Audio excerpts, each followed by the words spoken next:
मैं आपसे एक सवाल पूछना चाहता हूं।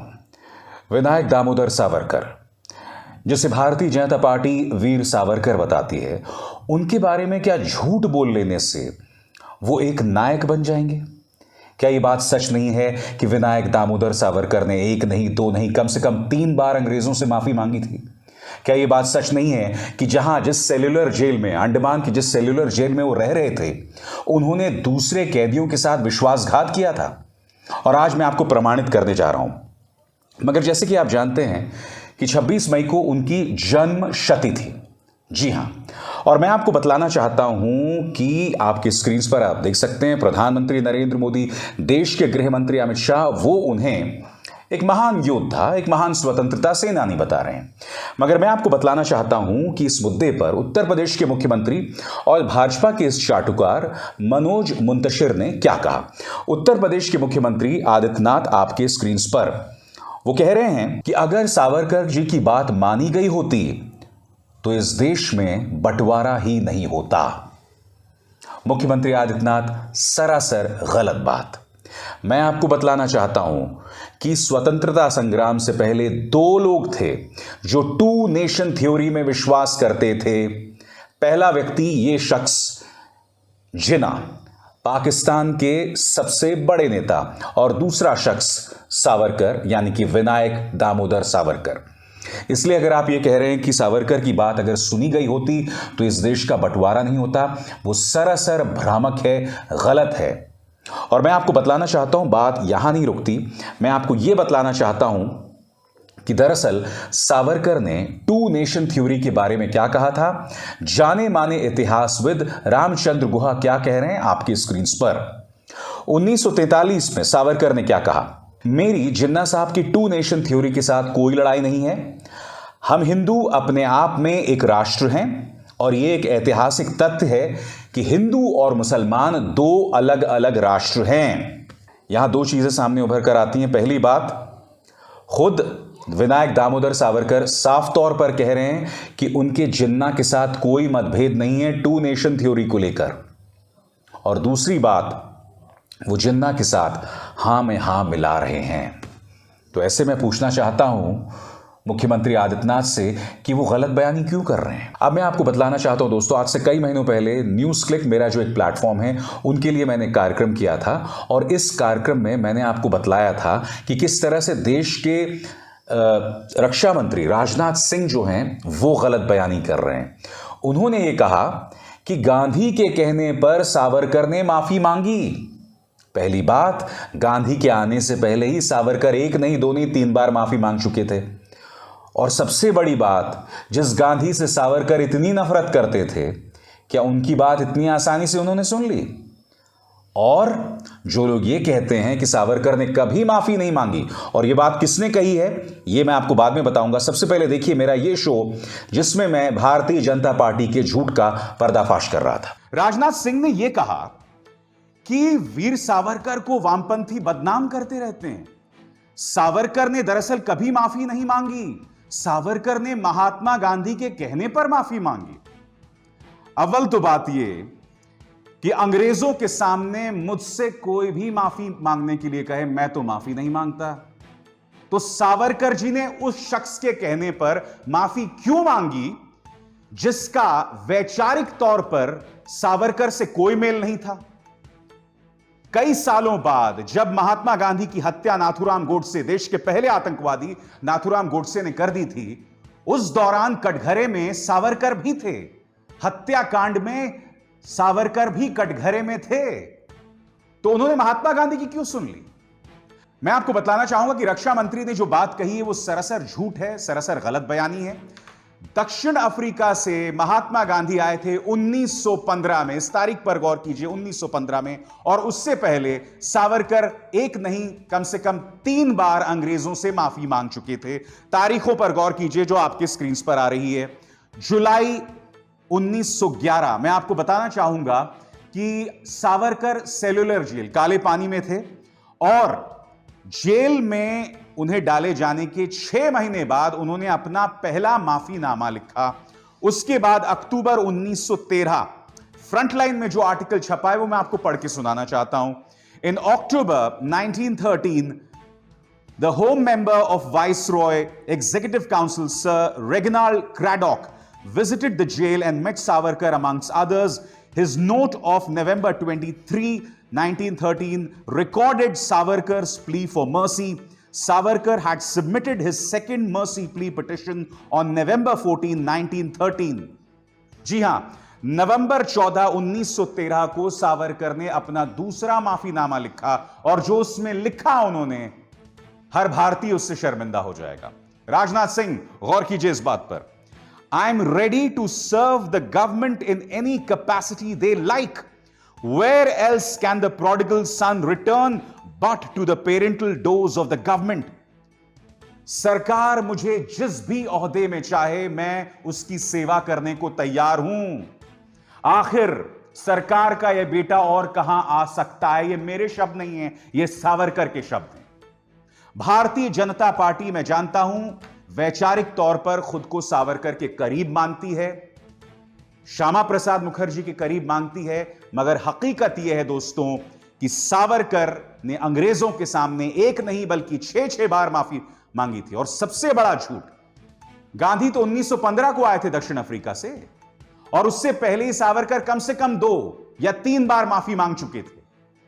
क्या इस बात को राजनाथ सिंह नजरअंदाज कर सकते हैं? सवाल यह कि क्या राजनाथ सिंह जैसे सम्मानित मंत्री भी अब झूठ का सहारा लेंगे सावरकर को महान बताने के लिए? अब मैं आपको बताता हूं दोस्तों, इनके एक चाटुकार हिस्टोरियन है विक्रम संपत, उन्होंने एक किताब लिखी है सावरकर पर। आप सोच सकते हैं जो सावरकर पर किताब लिख सकता है, उनकी महानता का हम क्या बखान करें। उन्होंने कहा है, आपके स्क्रीन पर ये ट्वीट करते हुए, कि 1920 को महात्मा गांधी ने सावरकर की पैरवी की थी माफीनामे को लेकर। इन्होंने बाकायदा ट्वीट की है। अब मैं इसकी पुष्टि नहीं कर सकता दोस्तों, क्योंकि मेरा विश्वास भारतीय जनता पार्टी की विचारधारा से जुड़े हिस्टोरियंस में बहुत कम है, मगर ये दावा कर रहे हैं। मगर मैं कुछ और कहना चाहता हूं। पहली बात तो आपका झूठ साबित हो गया, झूठ साबित हो गया कि सावरकर ने वाकई माफीनामा मांगा था।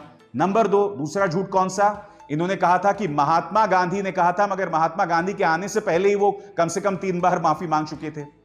और बड़ी बात ये, अगर 1920 में महात्मा गांधी ने सावरकर से यह कहा था कि भाई तुम माफी मांगो, तो सावरकर तैयार क्यों हुए?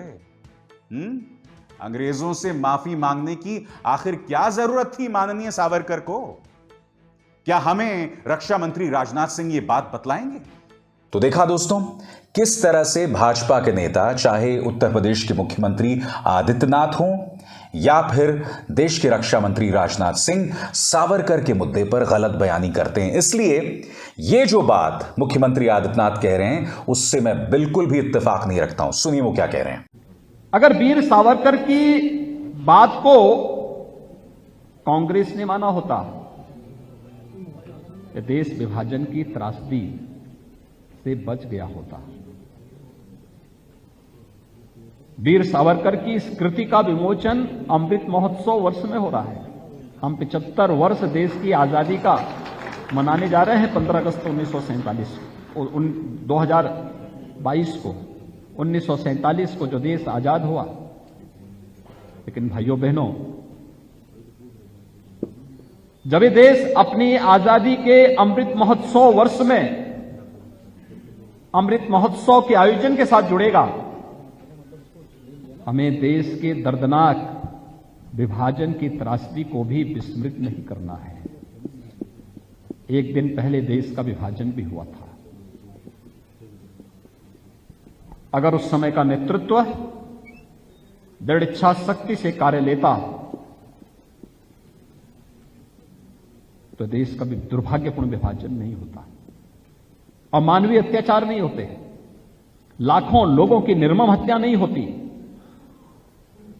भारत विभाजन की त्रासदी के फलस्वरूप जो बातें सामने आई थी, तब भी वीर सावरकर ने एक बात कही थी, पूरी दृढ़ता के साथ कही थी। उन्होंने कहा, पाकिस्तान आएंगे जाएंगे। हर एक युग दृष्टा ऋषियों ने इसी बात को कहा। जब श्री अरविंद से पूछा गया पाकिस्तान के बारे में, उन्होंने कहा पाकिस्तान आध्यात्मिक जगत में कोई शब्द है ही नहीं, ये तो हमेशा नष्ट इसको हो जाना है, ये कभी वास्तविक बन ही नहीं सकता है, पाकिस्तान कोई वास्तविकता नहीं हो सकती है। लेकिन वीर सावरकर ने भी यही बात कही थी, पाकिस्तान आएंगे जाएंगे लेकिन हिंदुस्तान हमेशा रहेगा। और फिर जाहिर सी बात है कि जब मुख्यमंत्री आदित्यनाथ हों, रक्षा मंत्री राजनाथ सिंह हो, देश के प्रधानमंत्री हो, तमाम लोग सावरकर के बारे में भ्रामक बयान दे रहे हैं, तो फिर इनका चाटुकार यानी मनोज मिंतशर कैसे पीछे रह सकता है। इस आदमी ने क्या लिखा है मैं आपको पढ़ के सुनाना चाहता हूं। अगर दो टूक कहा जाए तो सावरकर ने कभी भी अंग्रेजों से माफी नहीं मांगी थी। जिस व्यक्ति ने 10 साल सेल्युलर जेल की अमानवीय यातनाएं सही हों, उसके विषय में माफीनामा या दया याचिका की बात करना आश्चर्यजनक लगता है। दरअसल आज तक हमें जिस माफीनामे के बारे में बताया जाता रहा वो सिर्फ एक सामान्य सी याचिका थी, जिसे फाइल करना राजनीतिक कैदियों के लिए एक सामान्य कानूनी विधान था।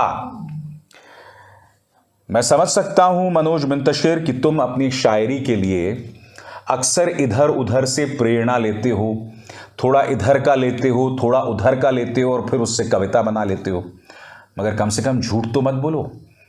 और मैंने तुम्हारे इस बयान का पूरी तरह से पर्दाफाश कर दिया था अभी अभी जो मैंने आपको अपनी रिपोर्ट दिखाई। और बात यहां नहीं रुकती दोस्तों, सावरकर के बारे में यह बात भी सामने उभर कर आई थी कि उन्होंने अपने दूसरे कैदियों के साथ विश्वासघात किया था। आज से कई महीने पहले मैंने एक कार्यक्रम किया था और इस बात का खुलासा उस व्यक्ति ने किया जिसने सेल्युलर जेल में 30 साल बिताए, जो सावरकर के साथ था, कि किस तरह से सावरकर लोगों को झूठ बोलकर उनसे आमरण अनशन कराने के लिए भड़काते थे और फिर खुद पीछे हट जाते थे। देखिए मेरी वो रिपोर्ट, आज से कई महीनों पहले मैंने दी थी। इस पर भी गौर कीजिए कि अंडमान निकोबार यानी कि काला पानी में 173 भारतीयों को फांसी की सजा दी गई थी और करीब 3200 भारतीयों को वहां जेल में रखा गया था। मगर अंडमान के इतिहास में सिर्फ 3 लोगों ने माफीनामा लिखा था।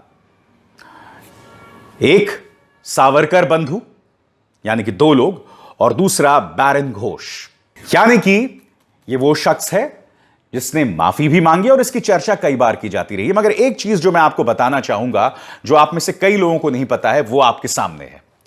यह शख्स जिस वक्त आपके स्क्रीन पर है, इनका नाम है त्रैलोक्यनाथ चक्रवर्ती। 99% भारतीय इनके बारे में नहीं जानते हैं। ये अनुशीलन समिति के अध्यक्ष थे और बारीसाल कॉन्स्पिरेसी 1913 की जो बारीसाल कॉन्स्पिरेसी थे उसके जो है मुख्य आरोपी थे। इन्हें काला पानी में रखा गया था और उन्होंने बाद में एक किताब लिखी थी जिसका नाम था जेले 30 बचर यानी कि 30 साल जेल में।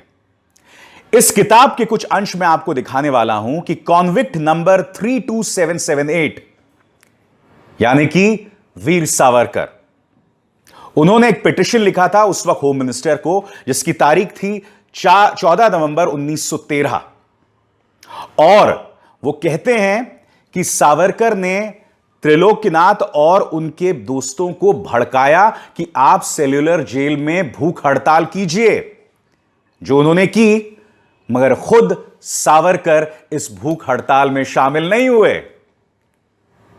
आज इस महान शख्स को भारत रत्न देने की बात की जा रही है। अब आपको यह समझना पड़ेगा दोस्तों कि दरअसल भारतीय जनता पार्टी ऐसा करती क्यों है।